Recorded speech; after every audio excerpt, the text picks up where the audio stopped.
Shalom, selamat pagi Bapak Ibu jemaat yang dikasihi Tuhan. Selamat beribadah bersama bakti memuji dan memuliakan nama Tuhan di rumah masing-masing. Hari ini kita beribadah kepada Tuhan di hari Minggu pertama di bulan November 2020 dan merupakan juga ibadah Minggu ke-22 setelah Pentakosta. Lalu mendengar seperti suara himpunan besar orang banyak, seperti desau air bah, dan seperti deru guru yang hebat. Katanya, haleluya, Tuhan Allah kita yang maha kuasa telah menjadi Raja. Marilah kita bersukacita dan bersorak-sorai dan memuliakan Dia, karena hari perkawinan anak domba telah tiba dan pengantinnya telah siap sedia. Wahyu 19:7. Mari Bapak Ibu jemaat, saudara-saudara sekalian, kita bangkit berdiri dan memulai ibadah kita dengan memuji Tuhan dari Nyanyian Kidung Nyembah nomor 10 ayat 1 dan ayat 2. Pujilah Tuhan Sang Raja.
Bapak Ibu Saudara, mari kita memulai ibadah ini dengan satu keyakinan bahwa pertolongan kita dalam ibadah ini berasal dari Tuhan yang menciptakan langit dan bumi, yang tidak meninggalkan ciptaan tangannya. Kasih karunia dan damai sejahtera dari Allah, Bapa kita dan dari Yesus Kristus Tuhan, menyertai saudara-saudara sekalian. Amin. Mari kita mendengarkan nats introitus diambil dari Matius, Injil menurut Matius pasal 13 ayat 43, demikian firman Tuhan. Pada waktu itulah orang-orang benar akan bercahaya seperti matahari dalam kerajaan Bapa mereka. Siapa bertelinga, hendaklah ia mendengar. Siapa bertelinga, hendaklah ia mendengar. Itu tema kita hari ini.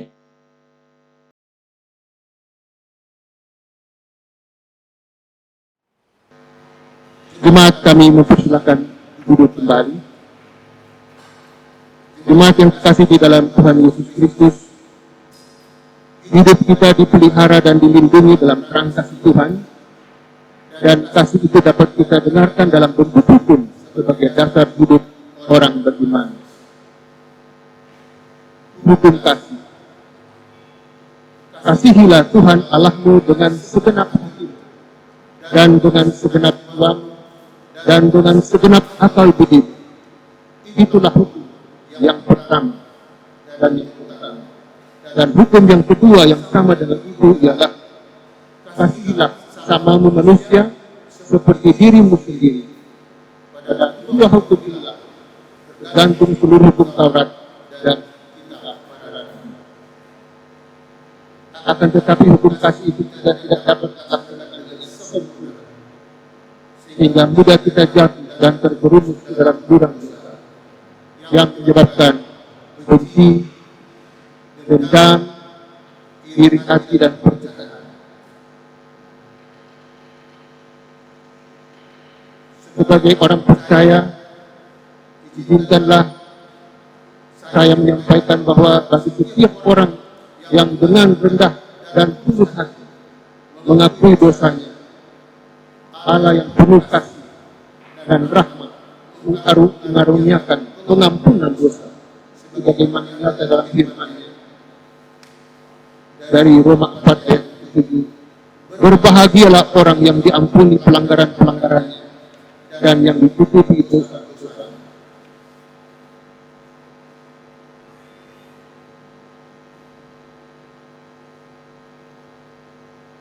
Jemaat yang Tuhan kasihi, ketika kita menantikan kerajaan Allah, kita menyadari bahwa tidak ada satupun di antara kita yang siap dan hidup dalam kekudusan. Saya mengajak kita semua untuk menakar diri, membuka hati. Biarlah kita terus tenggelam di dalam tidak terus tenggelam dalam kebobrokan hidup dan dosa-dosa kita. Biarlah kita bangkit dan sungguh-sungguh bertobat. Mari, jemaat yang dikasihi Tuhan, kita berdoa pengampunan dosa. Kita hidup kepala kita sama dengan doa. Ya Tuhan, kami datang saat ini sungguh menyembah di hadapan-Mu dan mengaku dosa-dosa kami, baik secara pikiran, perkataan, maupun perbuatan. Sungguh kami sadar setiap kelalaian dan kelemahan iman dan ketidaksetiaan kami, salah paham, kepentingan diri dan perselisihan, ketertutupan dan ketidakjelasan dalam keseharian. Ya Tuhan, berilah kami pengampunan dan damai sejahtera, dan bebaskanlah kami dari dosa-dosa kami, dan baharuilah hidup kami dalam Kristus Yesus, Tuhan dan Juru Selamat kami. Terima kasih. Dalam nama Tuhan Yesus Kristus, kami berdoa dan kami mengucap syukur. Amin. Jemaat kita menyambut dengan puji Tuhan dari nyanyian hidup Jemaat nomor 33 ayat 1 dan 2, suara bergema.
Jemaat yang terkasih di dalam Tuhan Yesus Kristus, marilah kita bersama-sama dalam jemaat seluruh dunia dan juga segala abad. Kita akan dikerahkan teman-teman satu kita secara bersama-sama. Untuk begitu saya minta teman kalian bangkit berdiri. Kita akan mengikrarkan teman-teman satu kita secara demikian. Aku percaya kepada Allah, Bapa yang Maha Kuasa, Paling langit dan bumi, dan kepada Yesus Kristus, Anaknya yang tunggal Tuhan kita, yang dikandung dari Roh Kudus, lahir dari anak darah Maria, yang menderita di bawah pemerintahan Pontius Pilatus, disalibkan, mati dan dikuburkan, turun ke dalam kerajaan Allah. Pada hari yang ketiga, bangkit pula dari antara orang mati, naik ke surga, duduk di sebelah kanan Allah, Bapa yang Maha Kuasa, dan dari sana dia datang untuk menghakimi orang yang hidup dan mati. Aku percaya kepada Roh Kudus, gereja yang kudus dan am, persekutuan orang kudus, pengampunan dosa, kebangkitan dari dan hidup yang kekal.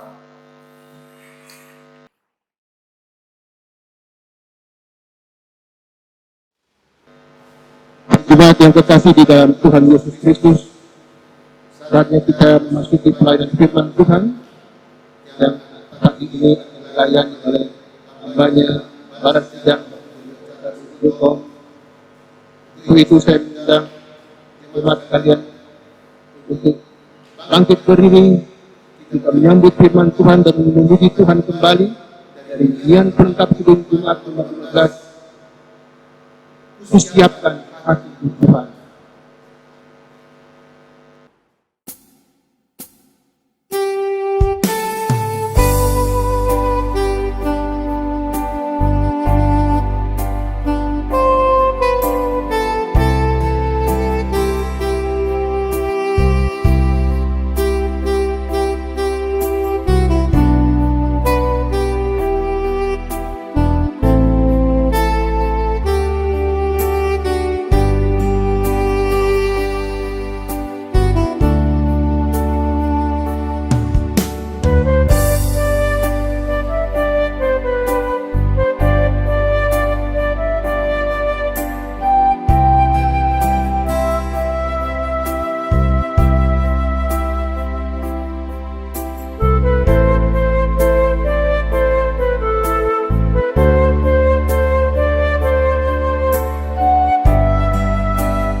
Bapak Ibu Saudara, mari kita mendengarkan firman Tuhan yang menjadi perenungan kita dalam ibadah Minggu tanggal 1 November 2020. Dan sebelumnya mari kita satu dalam doa. Ya Tuhan, bukalah pendengaran, pikiran, dan hati kami, dan terangilah dengan Roh Kudus, sehingga kami mampu mendengar kebenaran firman-Mu dan memahami kehendak-Mu dalam firman yang kami baca bersama-sama, dan berikan kami kesempatan untuk memberitakan firman ini dalam kata dan perbuatan, sehingga oleh tuntunan Roh Kudus, kami juga dapat mewujudkan kerajaan Allah di tengah-tengah dunia ini. Dalam kuasa kebangkitan Yesus Kristus, kami berdoa. Amin. Bapak Ibu Saudara, warga jemaat GKI Petra Pondok Pucung, mari kita buka Alkitab kita bersama-sama di rumah dari Injil menurut Matius, pasal 22, ayat 1 sampai 14.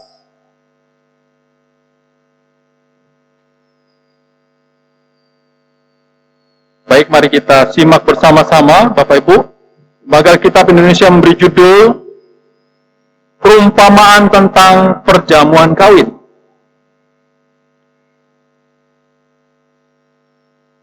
Lalu Yesus berbicara pula dalam perumpamaan kepada mereka. Hal perumpamaan sorga, hal kerajaan sorga, seumpama seorang raja yang mengadakan perjamuan kawin untuk anaknya. Ia menyuruh hamba-hambanya memanggil orang-orang yang telah diundang ke perjamuan kawin itu. Tetapi orang-orang itu tidak mau datang.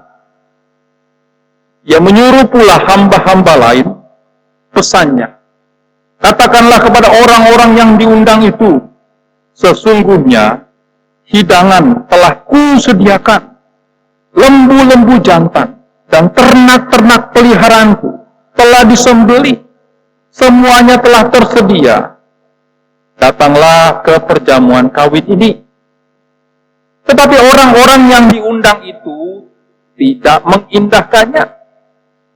Ada yang pergi ke ladangnya, ada yang pergi mengurus usahanya, dan yang lain menangkap hamba-hambanya itu, menyiksanya dan membunuhnya. Maka murkalah raja itu, lalu menyuruh pasukannya ke sana untuk membinasakan pembunuh-pembunuh itu dan membakar kota mereka. Sudah itu ia berkata kepada hamba-hambanya, perjamuan kawin telah tersedia, tetapi orang-orang yang diundang tadi tidak layak untuk itu. Sebab itu pergilah ke persimpangan-persimpangan jalan, dan undanglah setiap orang yang kamu jumpai di sana ke perjamuan kawin itu. Maka pergilah hamba-hambanya itu, dan mereka mengumpulkan semua orang yang dijumpainya di jalan-jalan, orang-orang jahat dan orang-orang baik, sehingga penuhlah ruangan perjamuan kawin itu dengan tamu. Ketika raja itu masuk untuk bertemu dengan tamu-tamu itu, ia melihat seorang yang tidak berpakaian pesta. Ia berkata kepadanya, "Hai saudara, bagaimana kamu masuk kemari dengan tidak mengenakan pakaian pesta?" Tetapi orang itu diam saja.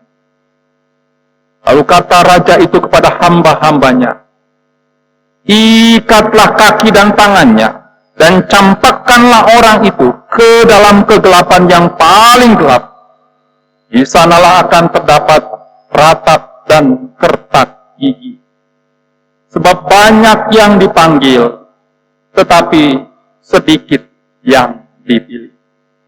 Demikian jauh pembacaan firman Tuhan. Yang berbahagia adalah setiap kita membaca, mencintai, dan melakukan firman dalam kehidupan kita sehari-hari. Terpujilah Kristus. Haleluya. Salam rindu Bapak Ibu Saudara, pemuda, remaja, anak-anak sekolah minggu, warga jemaat GKI Petra Pondok Pucung. Kami berdoa agar damai sejahtera Tuhan tetap menyertai Bapak Ibu, buat kita yang tetap tinggal di rumah, maupun buat kita yang bekerja beraktivitas di luar rumah. Kita terus berdoa agar Tuhan tetap melindungi dan menjagai kita, memberikan kita keselamatan di tengah-tengah masa pandemi ini.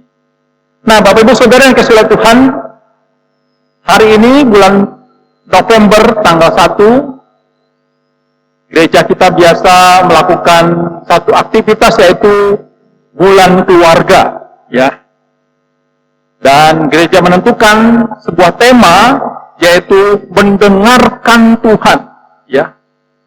Kiranya dalam menjalani pandemi selama lebih kurang 7 bulan ini, kita tetap merasakan kehangatan kasih di tengah-tengah keluarga, dan ada penggenapan janji Tuhan. Hidup kita makin hari melimpah di dalam Tuhan, bagaimana janji Tuhan Yesus kepada seluruh keluarga dalam Yohanes 10 ayat 10b. Ya. Nah, Bapak Ibu Saudara yang dikasihi Tuhan, tema kita adalah mendengarkan Tuhan. Saudara, mari kita evaluasi dalam hidup kita, dalam aktivitas kita mendengarkan, mana yang lebih banyak kita lakukan? Apakah kita mendengarkan dengan telinga atau mendengarkan dengan hati? Bapak Ibu Saudara yang dikasihi Tuhan, kalau mendengarkan dengan telinga, ya dia hanya mendengarkan dengan telinga. Dan umumnya orang yang mendengarkan dengan telinga itu adalah orang yang dengar dari kuping kanan keluar dari kuping kiri. Tetapi kalau orang yang mendengarkan dengan hati, dia pasti memakai telinganya, dan dia dengan baik-baik menyimak siapa yang berbicara, dan dia belajar untuk patuh dalam setiap ucapan yang disampaikan oleh orang kepada dirinya. Nah, Bapak Ibu Saudara, mari kita perhatikan contoh berikut, ya. Saya kasih contoh misalnya, Bapak Ibu, misalnya satu ketika anak Bapak Ibu akan pergi untuk kuliah atau kerja di luar kota atau ke luar negeri, ya. Dan hari ini adalah hari yang terakhir untuk Bapak Ibu berjumpa secara fisik. Lalu Bapak Ibu pasti memberikan nasihat kepada anak Bapak Ibu yang terkasih itu. Nah, pertanyaannya adalah, kira-kira anak Bapak Ibu itu mendengarkan dengan telinga atau mendengarkan dengan hati? Ya pasti dia akan mendengarkan dengan hati. Umumnya nasihat orang tua berkata, baik-baiklah kamu nak di sana. Cari orang tuamu, di mana engkau bisa berteduh. Cari persekutuan, berjumpa dengan saudara-saudara seiman, supaya imanmu dapat tetap tumbuh. Anak itu akan mendengarkan dengan hati apa yang disampaikan orang tuanya, dan dia patuh. Ketika dia datang, tiba di kota yang dituju, maka dia akan terus mengingat dalam hati apa yang sudah didengarkan pada masa lalu. Nah, Bapak Ibu Saudara yang dikasihi oleh Tuhan, dalam kenyataannya, rupanya kemampuan manusia untuk mendengarkan itu, oleh karena dosa, makin hari makin menurun. Alkitab berbicara bahwa manusia bisa mendengarkan dari mana? Dia bisa mendengarkan dari suara hati nuraninya dalam dirinya tentang suara Tuhan. Manusia bisa mendengarkan Tuhan dari firman Tuhan. Baik secara langsung Tuhan berbicara maupun melalui Alkitab. Tetapi faktanya adalah ketika manusia jatuh dalam dosa, karunia mendengarkan itu makin hari makin pudar. Dalam kisah penciptaan kita dapat melihat bahwa Adam dan Hawa lebih mendengarkan suara ular daripada suara Tuhan. Raja Daud lebih mendengarkan keinginan dan nafsu dirinya, sehingga dia jatuh dalam dosa perzinahan dengan Batseba daripada dia mendengarkan perintah Tuhan. Nabi Yunus juga menolak menyampaikan berita pengampunan keselamatan dari Tuhan kepada bangsa Niniwe yang kejam itu, karena dia lebih mendengarkan suara hatinya, mencintai bangsanya daripada kota Niniwe yang membutuhkan berita keselamatan itu. Bahkan sampai Rasul Paulus lebih mendengarkan ajaran agamanya daripada perintah Tuhan, sehingga dia menganiaya Jumat perdana pada saat itu. Dan puji Tuhan, Tuhan mendengarkan suaranya ketika di Damsyik, dan dia berbalik menjadi hamba Tuhan yang setia. Sebabnya Bapak Ibu Saudara yang dikasihi Tuhan, dari rangkaian tokoh perjanjian lama dan perjanjian baru itu, kita dapat menyimpulkan bahwa kemampuan manusia untuk mendengarkan Tuhan itu makin hari makin lemah. Kecuali ketika orang itu berbalik kepada Tuhan dan kembali patuh, taat dan setia dalam setiap firman yang dia terima dan dengarkan. Bapak Ibu Saudara, dalam Matius pasal 22 ayat 1 sampai 14, ya, dalam perumpamaan tentang perjamuan kawin ini kita dapat melihat bahwa ada 3 kategori yang termasuk di dalam tamu yang diundang ini. Yang pertama adalah tamu yang menolak undangan. Yang kedua adalah tamu yang menerima undangan, datang ke pesta itu, dan juga dia memakai pakaian pesta. Dan yang ketiga adalah tamu tanpa pakaian pesta, dan dia akhirnya mendapatkan hukuman daripada raja itu. Saudara, mari kita meneliti lebih dalam, apa arti daripada 3 kategori ini. Tamu yang menolak undangan itu adalah merujuk kepada orang-orang Yahudi yang secara terbuka menolak undangan Allah. Bukan hanya menolak, ya. Dia adalah orang-orang yang mengerti kebenaran, memahami arti perumpamaan Tuhan Yesus, tetapi malah mereka berusaha untuk menangkap dan membunuh Tuhan Yesus. Sangat disayangkan. Dia sudah mendengar, mengerti, memahami, tetapi dia bukan patuh dan taat. Sebaliknya dia malah membenci dan berencana untuk membinasakan daripada hamba-hamba yang diutus dan juga pewaris daripada tahta raja itu. Yang kedua adalah tamu yang menerima undangan dan berpakaian pesta, merujuk pada orang-orang yang ingin menjadi murid Yesus, dan dia mau bayar harga, bersuka cita, dan hidup bersama-sama dengan Tuhan. Inilah orang-orang yang berusaha setia dalam kebenaran. Ya.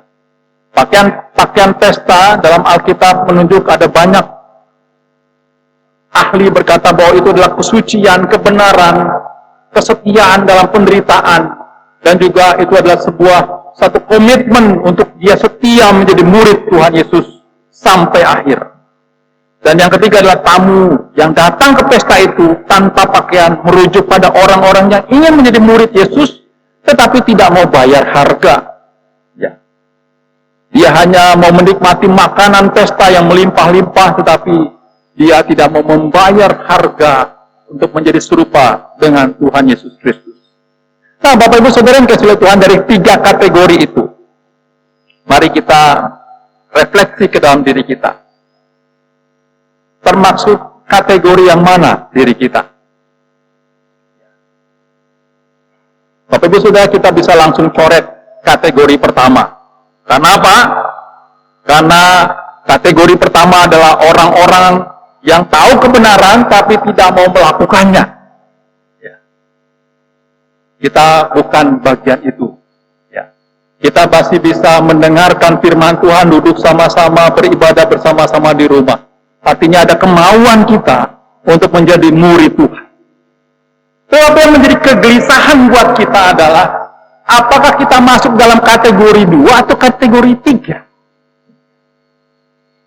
Kalau kita sudah menikmati pesta rohani dalam gereja sebagai orang percaya, pertanyaannya adalah, apakah kita sudah memakai pakaian pesta, pakaian yang layak, pakaian yang sesuai dengan apa yang Tuhan inginkan bagi setiap orang yang datang ke dalam kerajaan. Nah, Bapak Ibu Saudara yang kasih Tuhan Yesus Kristus, sebabnya mari kita belajar dengan sungguh-sungguh arti menjadi serupa atau memiliki pakaian pesta yang sesuai. Bapak Ibu Saudara yang dikasihi Tuhan, ada sebuah buku yang saya baca dalam persiapan ini, ya, sebuah buku yang ditulis oleh Pendeta Arman Barus, ya, tentang perumpamaan Yesus, ya, bahwa pakaian pesta itu merujuk kepada banyak hal, bisa perbuatan baik, kesucian tubuh, kasih, bahkan dikatakan bahwa kita perlu berusaha datang kepada Tuhan, ya, bukan dengan cara kita, tetapi harus dengan cara yang Tuhan inginkan. Itulah ciri untuk menjadi murid Tuhan yang berpakaian pesta. Sebabnya Bapak Ibu yang dikasihi Tuhan, tema kita hari ini adalah mendengarkan suara Tuhan. Kira beberapa penafsir berkata bahwa perumpamaan ini adalah perumpamaan yang sangat sulit. Kenapa perumpamaan ini sangat sulit? Karena perumpamaan ini berbicara tentang raja yang kejam. Bagaimana mungkin kalau kita anggap raja itu kita bayangkan sebagai Allah, Allah begitu kejam. Allah membinasakan orang-orang yang menolaknya. Bahkan Allah membinasakan oleh orang-orang yang tidak berpakaian pesta dalam bagian ini. So, ketika saya merenungkan bagian ini menjadi sangat penting karena apa? Karena ada banyak orang yang sudah mendengar kebenaran, tetapi mereka bukan mendengarkan dengan hati, tetapi mendengarkan dengan telinga. Mendengarkan dari telinga kanan keluar telinga kiri.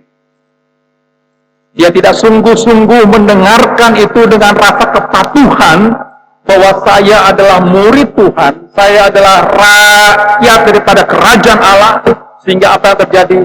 Dia hanya mengurus kepentingannya sendiri dalam dunia ini. Sebabnya Bapak Ibu Saudara yang dikasihi Tuhan, keputusan raja untuk menghukum orang-orang yang mengabaikan, keputusan raja untuk menghukum tamu undangan yang tidak berpakaian pesta itu bukan sesuatu yang ujung-ujungnya dikatakan Allah kejam. Tetapi Tuhan sudah memperdengarkan suara itu berulang-ulang kepada umat Tuhan. Dan di akhir daripada kegiatan atau aktivitas pesta itu, Tuhan akhirnya menghukum. Nah, Bapak Ibu Saudara yang dikasihi Tuhan, ada sebuah buku yang saya baca ya tentang mendengarkan Tuhan. Dari buku Henry Nouwen. Buku ini berkata bahwa kita tidak hanya mendengarkan Tuhan di gedung gereja. Kita tidak hanya mendengarkan Tuhan dalam pembacaan Alkitab, tapi Tuhan bisa berbicara, memperdengarkan suaranya dengan hal-hal yang banyak cara. Saudara, orang bijaksana ini berkata bahwa kalau kau mau mendengarkan suara Tuhan, belajarlah kepada tukang parkir. Loh, kenapa belajar sama tukang parkir? Karena tukang parkir itu tahu mobil mana yang akan bergerak. Karena dia tidak mendengarkan suara kebisingan di tengah-tengah sebuah tempat, tetapi dia mendengarkan mana mobil yang starter pada saat itu. Sehingga dia bisa mendengar mana mobil yang akan bergerak. Ya. Sebabnya kalau kita mau belajar mendengarkan Tuhan, betul kita bisa membaca Alkitab, betul kita bisa sharing dengan orang-orang yang rohaniwan. Tapi Tuhan juga memperdengarkan dengan limpah di tengah-tengah dunia ini suaranya. Dan yang kita butuhkan adalah kepatuhan kepada apa yang kita dengarkan. Ada seorang yang berkata bahwa kalau engkau mau mendengarkan suara Tuhan, belajarlah kepada juri adu burung. Bapak Ibu tahu ya, juri adu burung ya.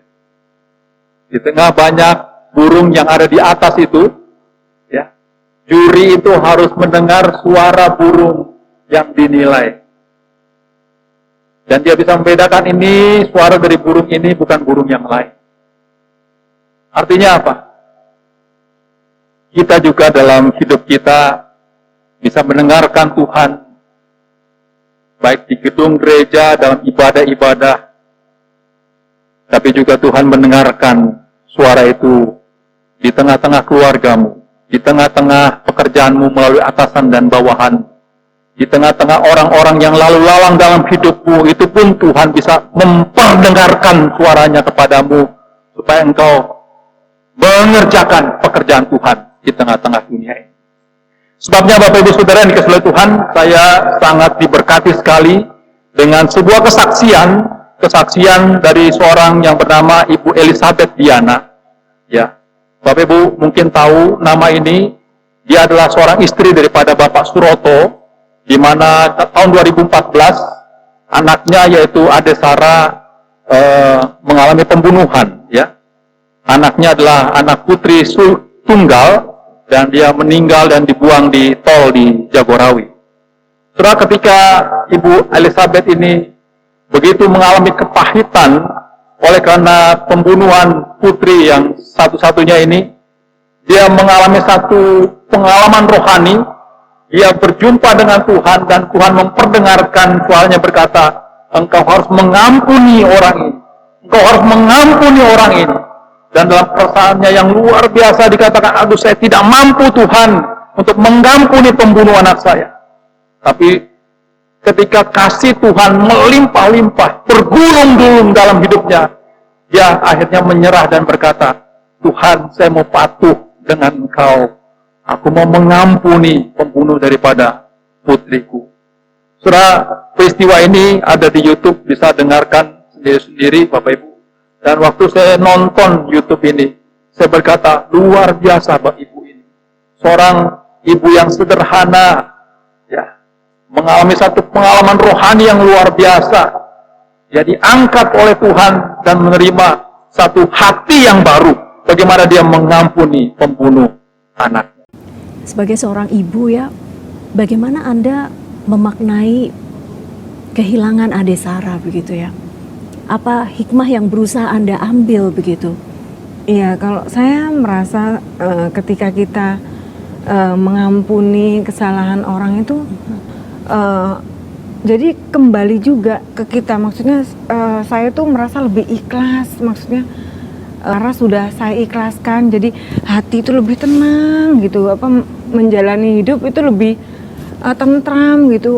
Nah ini yang saya rasakan itu, sepertinya penyembuhan itu sebetulnya saya rasakan gitu ketika saya memaafkan Hafid dan Asifa. Dan yang ingin saya sampaikan itu ternyata memaafkan itu lebih membahagiakan hati, tapi lahir bagaimana batin. agar memaafkan itu menjadi lebih mudah? Bagaimana Itu harus caranya? dilatih. Kalau berlatih itu kan seperti berjuang gitu ya. Kita harus mencoba dengan sekuatnya. Sebetulnya sih mungkin awalnya sulit. Rasanya itu memaafkan tapi nyesek gitu. Tapi itu terus. Tapi saya tetap lakukan. Tapi rupanya itu menjadi suatu kebiasaan, menjadi lebih Kuat mungkin. iya lebih kuat akhirnya. Saudara, kalau kita lihat YouTube berikutnya dikatakan bagaimana dia mengasihi pembunuh daripada putrinya ini. Setiap sidang dia bawa makanan kasih kepada si pembunuh putrinya ini. Nah, Bapak Ibu Saudara yang dikasihi oleh Tuhan, sebabnya buat kita yang sudah mendengarkan firman Tuhan hari ini, jangan hanya menjadi pendengar secara telinga, tapi mari kita menjadi pendengar dalam hati kita dengan rasa patuh dan taat, sehingga kita menjadi orang-orang yang bisa mendengarkan Tuhan dengan jernih, mendengarkan suara Tuhan dengan bening dalam kehidupan kita.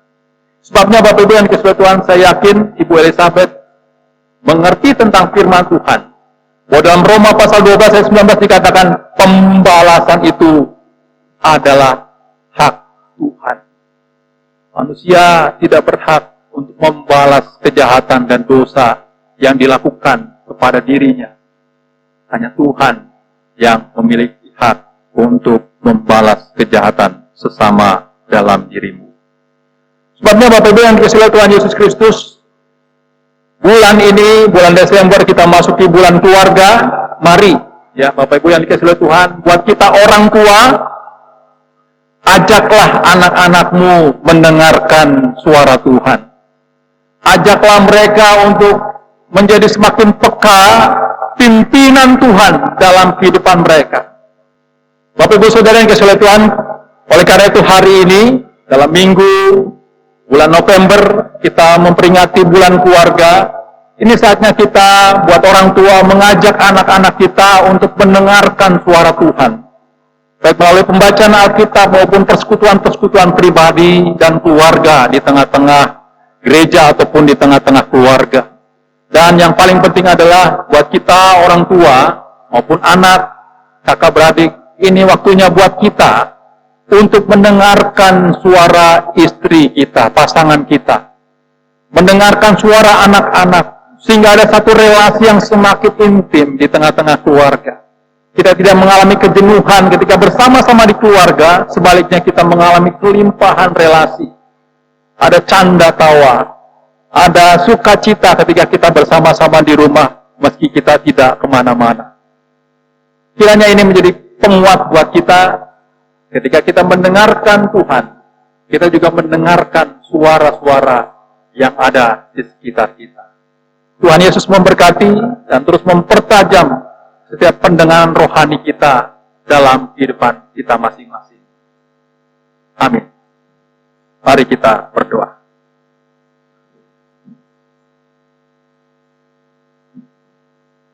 Bapa di surga, kami bersyukur, berterima kasih untuk firman-Mu pada ibadah minggu ini. Kami diingatkan untuk kami menjadi pendengar sekaligus pelaku firman Tuhan dalam kehidupan ini, supaya kami mendapatkan pakaian yang layak ketika Tuhan panggil kelak.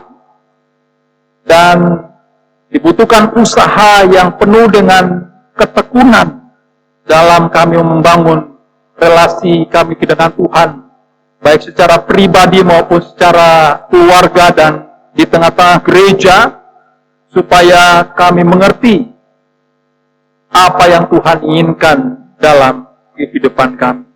Tolong kami ya Tuhan, agar dalam setiap ibadah ada rasa hormat, ada rasa takut, sehingga rasa hormat dan rasa takut itu membuat kami menjadi anak-anak Tuhan yang mendengarkan dengan telinga. Terima kasih ya Tuhan untuk firman-Mu. Dalam nama Tuhan Yesus Kristus kami berdoa. Amin. Jemaat yang terkasih di dalam Tuhan Yesus Kristus, kita menyambut firman Tuhan dengan memiliki kita dari Yeremia 46 ayat 1 dan ayat 3. Ya Tuhan bimbing aku.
Bapak Ibu Saudara, mari kita satu dalam doa.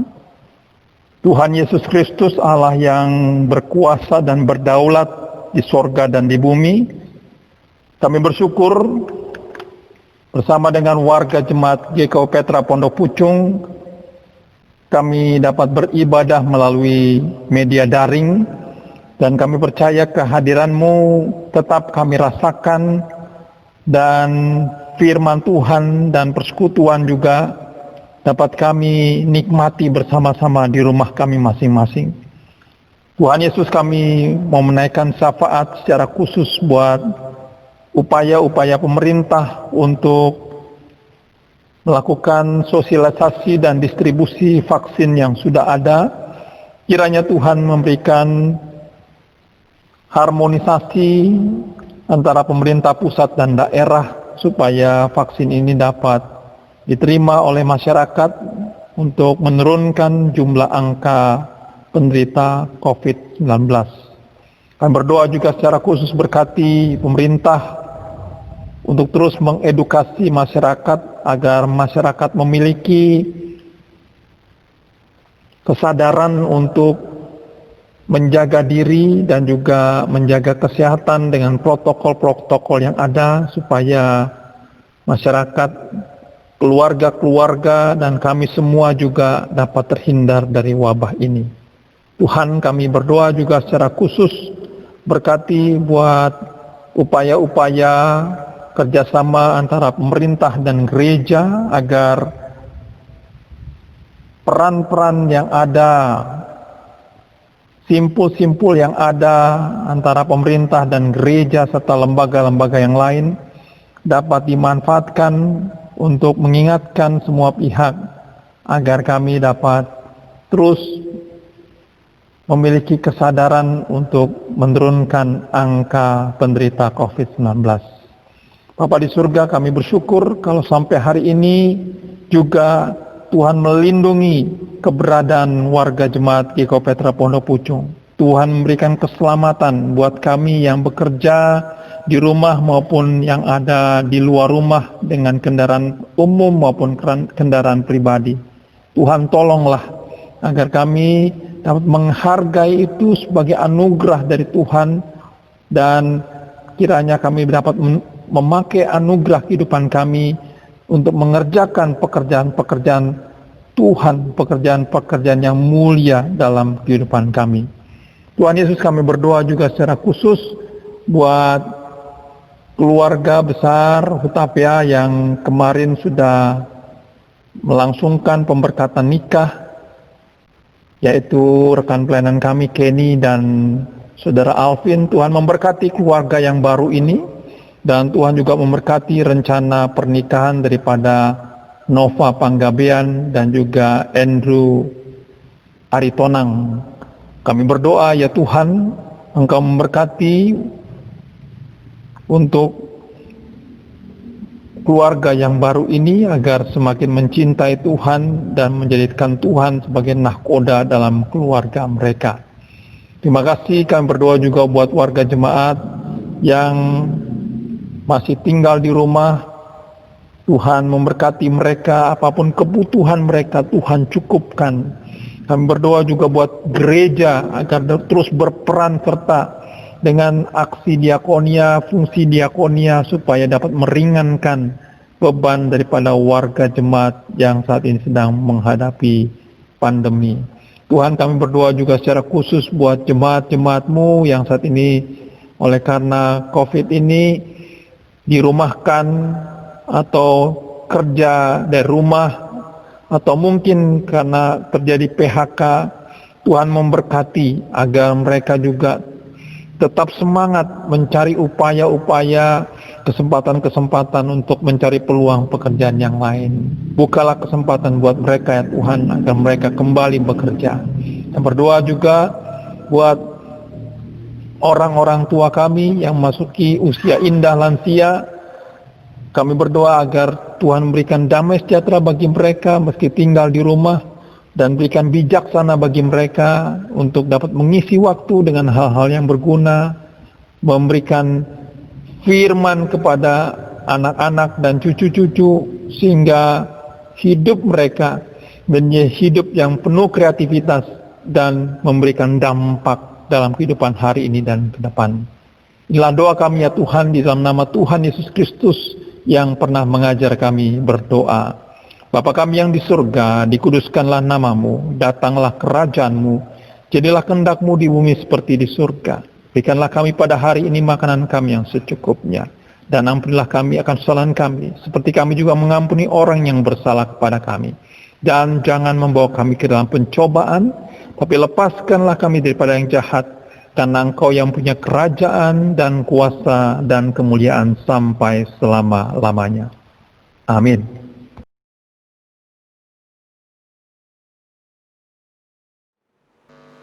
Jemaat yang terkasih di dalam Tuhan Yesus Kristus, saat kita memiliki syukur,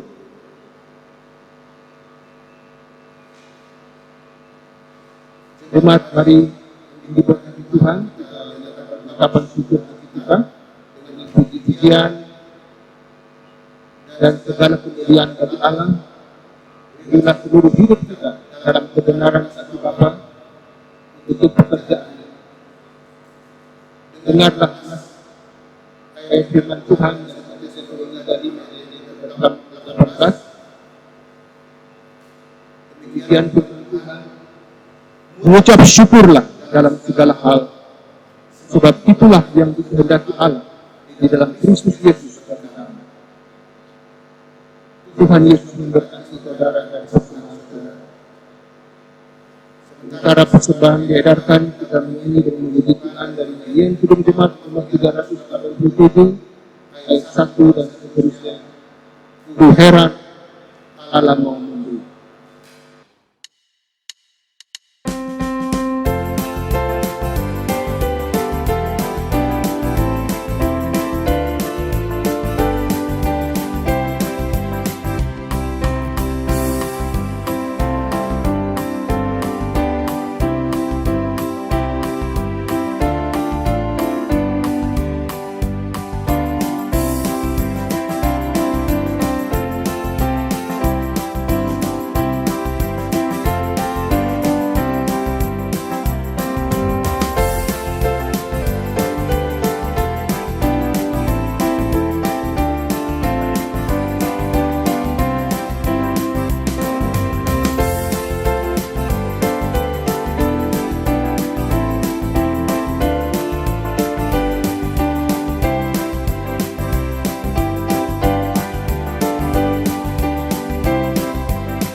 Jemaat, saya mengundang untuk bangkit berdiri. Kita akan berdoa untuk persembahan kita. Kita satu dalam doa. Ya Tuhan, kami bersyukur dan memuji nama-Mu yang agung, karena Engkaulah selalu yang setia dan mengasihi kami. Terimalah tanda kasih kami melalui persembahan ini, ya Tuhan, serta urapi para hamba-hamba-Mu agar dapat mengelola dan menggunakannya sesuai dengan kehendak, dan hanya untuk pekerjaan dan untuk memuliakan nama-Mu. Terima kasih Bapak. Dalam nama Tuhan Yesus Kristus kami berdoa dan kami mengucap syukur.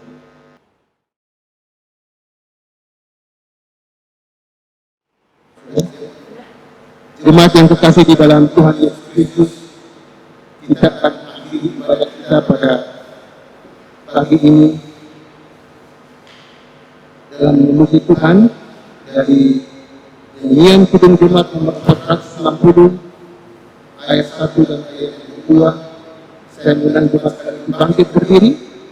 Kita memuji Tuhan dari nyanyian Kidung Jemaat nomor 460 ayat 1 dan 2. Jika jiwaku berdoa.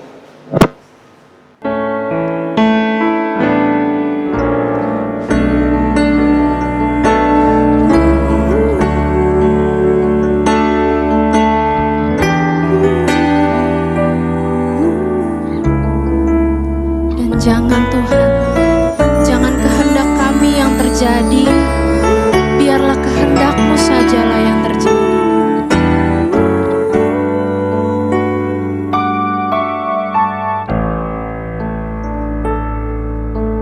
Jika jiwaku berdoa kepadamu, Tuhanku, ajar aku terima saja pemberian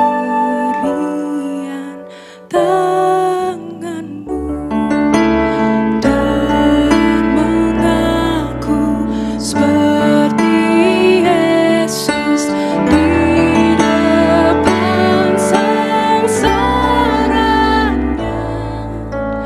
Jangan kehendakku Bapa, kehendakmu jadilah.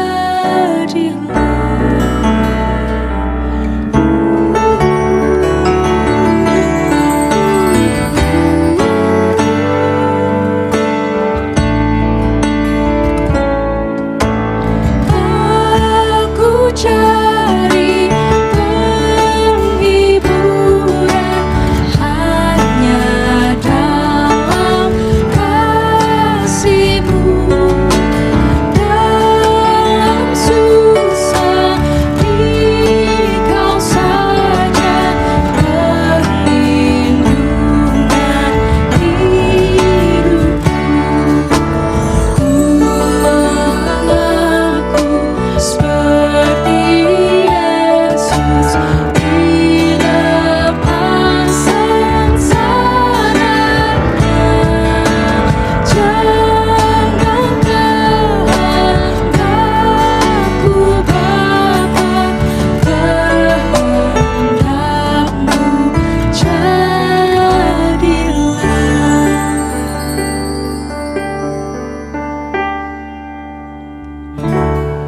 Bapak Ibu Saudara yang dikasihi oleh Tuhan, arahkanlah hatimu dan pikiranmu kepada Tuhan, serta terimalah berkat Tuhan.